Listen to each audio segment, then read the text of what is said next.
Joining us to continue the conversation is Olivier Blanchard, Research Director at the Futurum Group. Olivier, thanks for being on the show here. Appreciate you joining us on Schwab Network this afternoon. Hey, thanks for having me. Great conversation. I was listening in. It's great. Thank you. What do you think about the Jerome Powell and pressure from the administration right now after a hot CPI print? Let's start there. Well, cool as a cucumber, right? No, but I think your analysis was spot on, right? He doesn't need to really do anything. Just kind of stay the course and wait and see what happens. There's no reason to, shake the system. Everything is running fairly smoothly, all things considered. So he has no reason to do anything rash. When you look at how the market has responded since the Fed started cutting, since they went in September, yields went up, and that then seems like it would suggest if we keep cutting, yields keep going up. So what happens if there's pressure to do that? Like if we are going to add more into the system when inflation's hot, how does the story end? Are we kind of in this topsy-turvy world a little bit where cuts have led to higher yields? Right. You're asking me to look into my crystal ball. I tell you what I can tell you is that the tech sector, at the very least, is doing really well. Even though investors seem to be confused a little bit about the chips and whether it's Nvidia or AMD or some of the other major chip makers, they keep reporting really, really solid results. We keep seeing a drive towards this AI adoption. There's a lot of construction going on, and so it's a manufacturing capacity being built in the United States, but also a lot of adoption in the enterprise and small businesses for AI solutions, all the way from the data center down to the edge and devices. We're starting to see AI proliferate to our PCs, to our phones, to XR and smart glasses, to our automotive sector as well. And I think that's gonna add a lot of excitement into the economy and a lot of potential.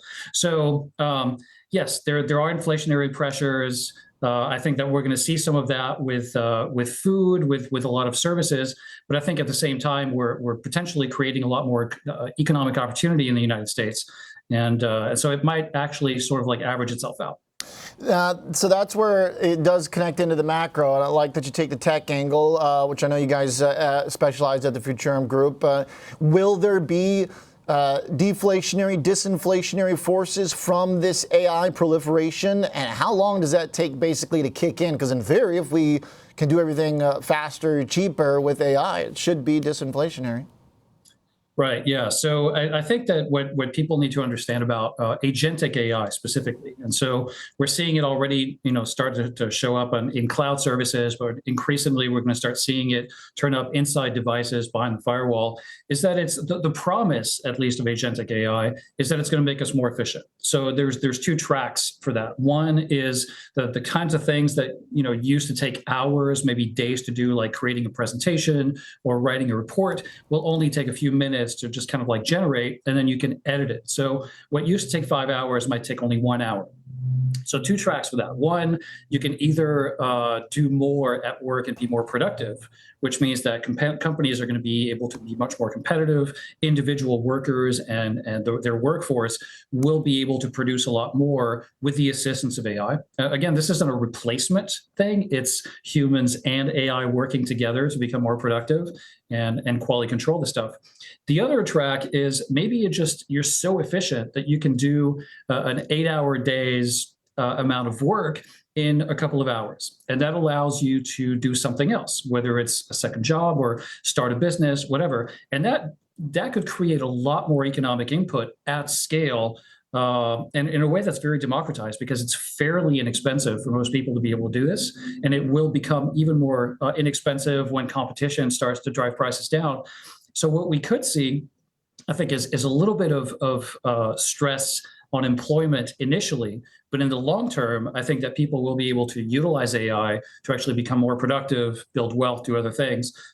So productivity is about to go up, and I think that's going to have a pretty big impact on the economic numbers. There you go. Love that. That's the route through as productivity and by a transition, hopefully lower prices and better outcomes.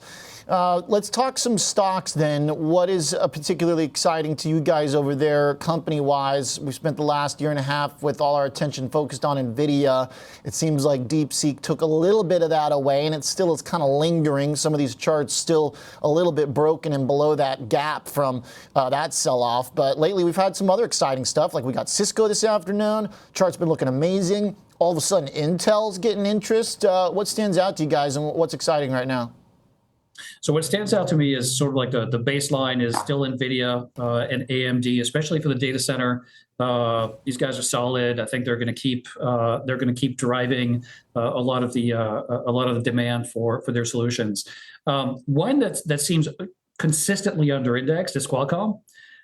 They have, first of all, they're kind of everywhere, right? So they have a dominant position in the premium Android market.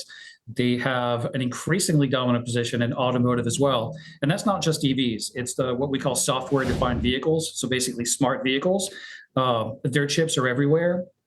ARM, which is kind of like a more of a licensing, but definitely technology innovation, is in Nvidia chips. It's in Qualcomm chips. It's in Apple's M series chips. ARM is I think, poised to do extremely well, or at least it has a huge footprint and a huge influence on the tech sector. But Qualcomm also, to come back to them, are in a really unique position. They have extremely low power or power efficient AI chips that go into phones, that go into PCs now, that go into cars, and also in the IoT, and specifically the commercial IoT, where you have a lot of intelligence that's basically on device, that's done locally as opposed to pushed to the cloud, which is a lot cheaper. So it has much better ROI and much more like better security. So I think that we're going to see a resurgence in 2025 of the commercial IoT or the industrial IoT segments. And Qualcomm, companies like Qualcomm and Broadcom are going to be right there with that bump. All right, like that. Putting those two in the same category gives you some hope for Qualcomm, which has been much more subdued in its price action as a stock. I do want to get your thoughts on Intel real fast. I know it's kind of been the dog, and they fell way behind, but lately it's on a decent little run. Yeah, don't bet against Intel. So the real picture here is that Intel has made some errors, but we're not quite in the BlackBerry zone of market dominance and then just full crash out. I think Intel definitely has a lot of headwinds ahead. They have a lot of work to do, but I'm encouraged. I'm really encouraged by how quickly they caught up to AMD and Qualcomm in the AI PC processor space with their Core Ultra, the Lunar Lake generation of Core Ultra chips. Nobody expected them to come to the market with this until the end of the year at least, or maybe early in 2025. They rolled in September with a really, really good part. So they have a lot of things to work through. I think that recovery for Intel is going to be slow and arduous, but I think that there is a recovery. And so yeah, I'm kind of, I wouldn't say I'm bullish, but I'm definitely not negative on Intel. I think there's a lot there still. All right. I guess even if they're just producing chips for others and maybe not cutting the edge, designing them themselves, still is a business. So got foundries ready to do it. Got to be some equity capital worth money there. So maybe the market's finally found its floor. Appreciate it, Olivier. Fun conversation.